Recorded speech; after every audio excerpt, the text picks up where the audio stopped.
Miten valitset just sulle sopivan kannettavan? Ensin kannattaa miettiä kokoa. Tällainen 14 tuumaa on suosituin näytön koko. Tämän kokoista kannettavaa on kätevä kantaa mukana ja saat kuitenkin mukavan kokoisen näytön ja näppäimistön. Jos haluat oikein pienen ja kevyen koneen, niin valitse alle 14 tuumainen. Ja jos taas iso näyttö on tärkeää tai haluat numeronäppäimistön, niin sitten kannattaa suunnata katse yli 14 tuumasiin. Toisena mietitään tehoja. Opiskeluun, toimistotöihin ja netin selailuun haluat vähintään 8 gigatavua muistia ja prosessoriksi Intelin i3 tai i5 tai AMDn Ryzen 3 tai 5. Jos käytät useampia ohjelmia kerralla tai käsittelet isoja tiedostoja, sitten 16 gigatavua muistia ja Intelin i5 tai AMD Ryzen 5 prosessori tekee hommasta sujuvaa.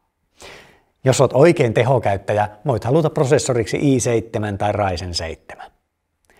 3D-suunnitteluun, raskaampaan videoeditointiin ja muihin raskaisiin ohjelmiin löytyy koneet tehokannettavien valikoimasta. Kolmanneksi, laatu on tärkeää. Nuvon koneet on kunnostettuja, ammattikäyttöön tehtyjä malleja. Niiden kestävyys ja käyttömukavuus on aivan eri tasolla halpoihin kuluttajakoneisiin verrattuna.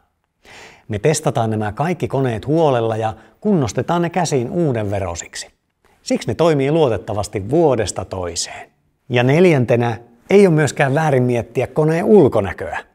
Haluatko klassisen tumman koneen, jonka runko on usein magneesiumia tai hiilikuitua, vai haluatko hohtavamman alumiinirunkoisen koneen? Se on ihan makuasia. Jos et ole varma, mikä läppäri sopii sulle, niin meidän asiakaspalvelu auttaa mielellään chatissa, puhelimella ja sähköpostilla.